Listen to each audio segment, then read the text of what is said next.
그 후에 요아스가 여호와의 전을 보수할 뜻을 두고 제사장들과 레위 사람들을 모으고 그들에게 이르되 너희는 유다 여러 성읍에 가서 모든 이스라엘에게 해마다 너희의 하나님의 전을 수리할 돈을 거두되 그 일을 빨리 하라. 하였으나 레위 사람이 빨리 하지 아니한지라. 왕이 대제사장 여호야다를 불러 이르되 내가 어찌하여 레위 사람들을 시켜서 여호와의 종 모세와 이스라엘의 회중이 성막을 위하여 정한 세를 유다와 예루살렘에서 거두게 하지 아니하였느냐?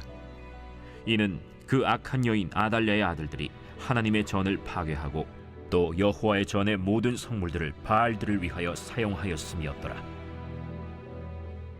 이에 왕이 말하여 한 궤를 만들어 여호와의 전 문 밖에 두게 하고 유다와 예루살렘에 공포하여 하나님의 종 모세가 광야에서 이스라엘에게 정한 세를 여호와께 드리라 하였더니 모든 방백들과 백성들이 기뻐하여 마치기까지 돈을 가져다가 궤에 던지니라.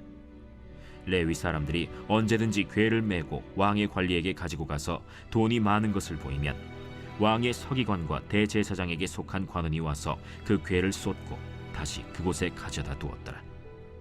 때때로 이렇게 하여 돈을 많이 거두매 왕과 여호야다가 그 돈을 여호와의 전 감독자에게 주어 석수와 목수를 고용하여 여호와의 전을 보수하며 또 철공과 노쇠공을 고용하여 여호와의 전을 수리하게 하였더니 기술자들이 맡아서 수리하는 공사가 점점 진척되므로 하나님의 전을 이전 모양대로 견고하게 하니라.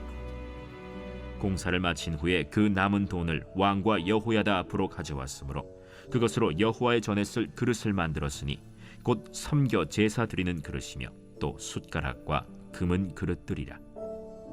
여호야다가 세상에 사는 모든 날에 여호와의 전에 항상 번제를 드렸더라. 여호야다가 나이가 많고 늙어서 죽으니 죽을 때 130세라. 무리가 다윗성 여러 왕의 묘실 중에 장사하였으니 이는 그가 이스라엘과 하나님과 그의 성전에 대하여 선을 행하였음이더라. 남유다의 여호사밧 왕의 아들 요람과 북이스라엘 왕 아합의 딸 아달랴가 결혼해서 아들을 낳았습니다. 그 아들들 중에 막내 아하시아가 외삼촌 요람에게 병문안을 갔다가 님스의 아들 에우에 의해서 죽임을 당합니다. 이 사실을 알고 어머니인 아달랴는 잔인한 행동을 하게 됩니다. 22장 10절 말씀에 보면 아달랴가 자기 아들이 죽은 것을 보고 일어나서 유다의 왕국의 씨를 모두 진멸하였으나 라고 기록되어 있습니다. 아들이 죽었다는 소식을 듣고 자신이 여왕이 되었고 그럼을 통해서 왕가의 피바람이 불었습니다. 그러나 그 중에서도 살아남은 사람이 있었습니다. 22장 11절 말씀에 보면 왕의 딸 요사부앗이 아하시아의 아들 요아스를 왕자들이 죽임을 당하는 중에서 몰래 빼내어 라고 기록하고 있습니다. 요사부앗의 도움으로 죽음을 피한 요아스는 6년 동안 성전에 숨어 살다가 7년 차에 되었을 때에 드디어 자유를 누립니다. 여호사부앗의 남편이자 제사장이었던 여호야다는 아달랴를 몰아내고 요아스를 왕으로 세웁니다. 역대하 23장에서 그 사실을 자세하게 설명하고 있습니다.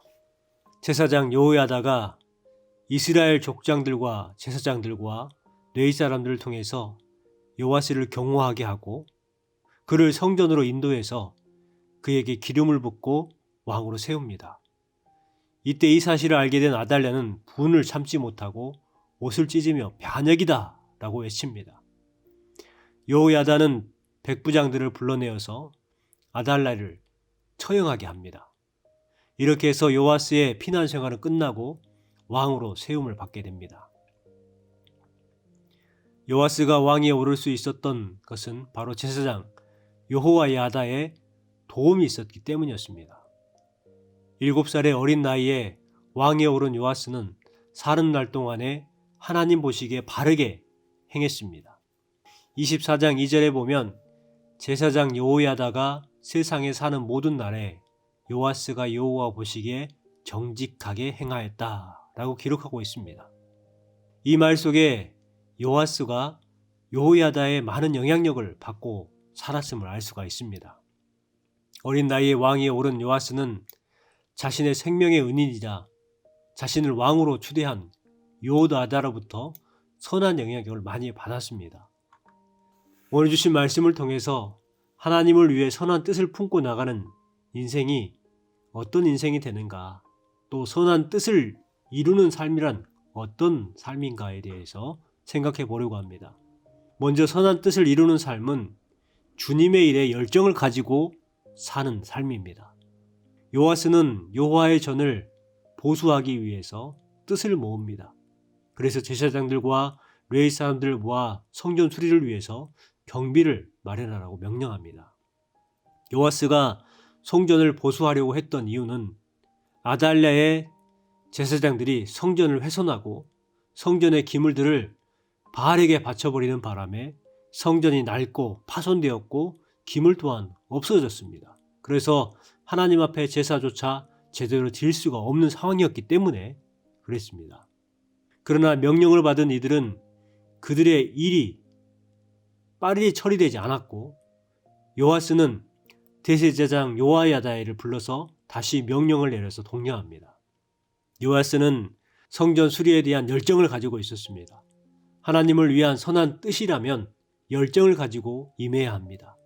하나님이 내 자신을 향한 구원을 이루기 위해서 이미 열정을 가지고 계셨습니다. 이사야 59장 17절 말씀에 보면 열심으로 겉옷을 입으셨던 이라고 기록하고 있습니다. 열심, 뜨거운 사랑이 주님께 있었다는 거예요. 내 자신도 역시 열정과 열심으로 하나님의 선하신 뜻을 이루기 위해서 달려가야 합니다. 하나님이 원하시고 기뻐하시는 일, 선하신 뜻을 이루기 위한 열정은 우리가 선택해야 되는 것이 아니라 필수입니다. 그것이 바로 진정 가치 있는 인생을 살아가는 것입니다. 두 번째는 주님을 위해 마음을 하나로 모으는 삶입니다.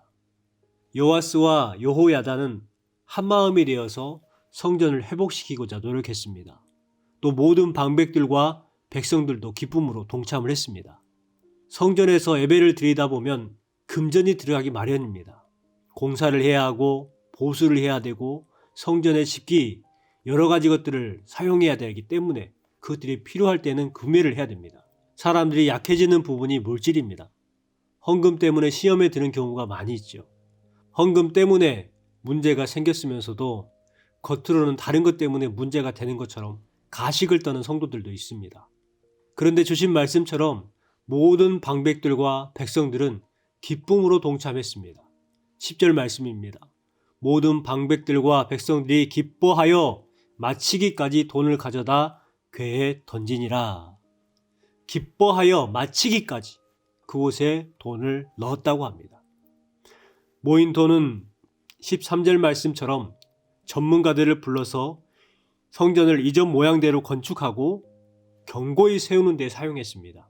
그래서 13절 말씀에 오면 기술자들이 맡아서 수리하는 공사가 점점 진척되므로 하나님의 전을 이전 모양대로 견고하게 하니라 기록하고 있습니다.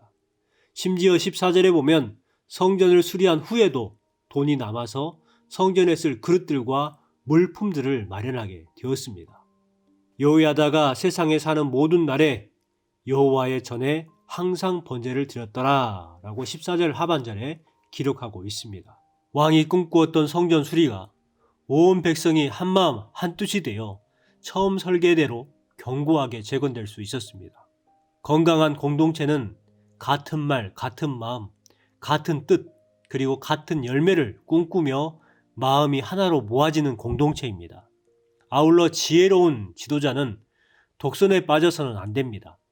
모든 사람을 포용함으로 하나됨의 공동체로 잘 이끌어가는 사람이 진정 지혜로운 지도자가 되는 것입니다. 더 나아가 공동체는 유다의 백성들이 요아스의 계획과 인도를 기쁘게 따랐던 것처럼 지도자들이 바른 길로 인도할 때에 기쁜 마음으로 순종할 수 있어야 합니다. 교회 재정은 모든 성도들이 함께 기뻐할 수 있도록 가장 성결한 일에 잘 사용되어져야 합니다. 마지막으로 주님의 절을 성실껏 섬기며 나아가는 삶입니다. 여호야다가 130세에 죽습니다. 그는 평생 이스라엘 백성과 하나님과 성전을 위해서 좋은 일을 다 했습니다. 그럼을 통해서 그가 죽은 후에 다윗성 왕실 묘지에 안장을 합니다. 다윗성은 다윗의 왕권을 이은 자들, 곧 왕들이 묻히는 곳입니다.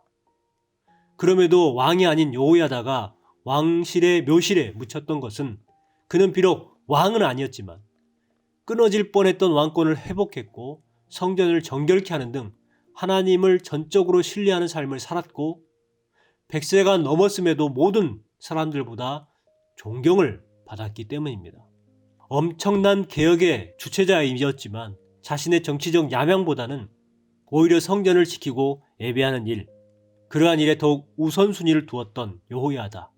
여호야다처럼 우리도 하나님의 선하신 뜻을 이루기 위해 그리고 주님께서 세우신 교회를 위해 최선의 노력을 도모하는 삶을 살아가야 합니다. 교회는 어떠한 이유에서라도 결코 내 개인 소유물이 되어서는 안 됩니다. 많은 사람들이 그리스도의 복음 안에서 참된 자유와 기쁨을 누릴 수 있도록 교회는 선한 도구로 쓰임을 받는 곳이 되어야 합니다. 교회 안에 거하는 모든 성도들도 그와 같이 선한 하나님의 도구로서의 삶을 살아가야 합니다. 그것이 우리들의 역할인 것이죠. 오늘도 단지 내 자신만의 욕심을 위해 살아가는 것이 아니라 하나님의 선하신 뜻을 성취하기에 노력하며 성실껏 주님의 일을 감당하며 살아갈 수 있기를 바랍니다. 그럼을 통해서 오늘 하루도 주님 안에서 은혜 안에 거하고 주님의 영광을 나타낼 수 있는 삶이 되시기를 주님의 이름으로 축원합니다. 거룩하신 아버지 하나님 감사합니다. 이 시간 말씀을 묵상하며 하루를 시작하게 하시니 감사를 드립니다. 아버지 하나님, 우리도 여호야다처럼 주변의 많은 사람들에게 선한 영향력을 갖기를 원합니다. 또 요아스처럼 주님의 일에 열정을 가지고 사명을 감당케 하여 주시고 그 사명을 감당함에 있어 공동체가 한 마음으로 한 뜻을 이루어 나아가게 하여 주시옵소서. 주님의 전을 성실껏 섬기는 삶을 살기를 원합니다. 같은 말을, 같은 마음, 같은 뜻을 가지고 같은 열매를 꿈꾸는 공동체가 되게 하여 주시고 독선이 사라지게 하여 주시며 개인주의가 떠나갈 수 있는 교회가 되게 하여 주시고 모든 성도들이 기쁨을 누릴 수 있는 성결한 곳이 되게 하여 주시옵소서. 오늘 하루도 주님과 동행하는 하루의 삶이 되길 원합니다. 하나님의 선하신 도구로 쓰임받는 오늘 하루가 되게 하여 주시옵소서. 예수님의 이름으로 기도 올리옵나이다. 아멘.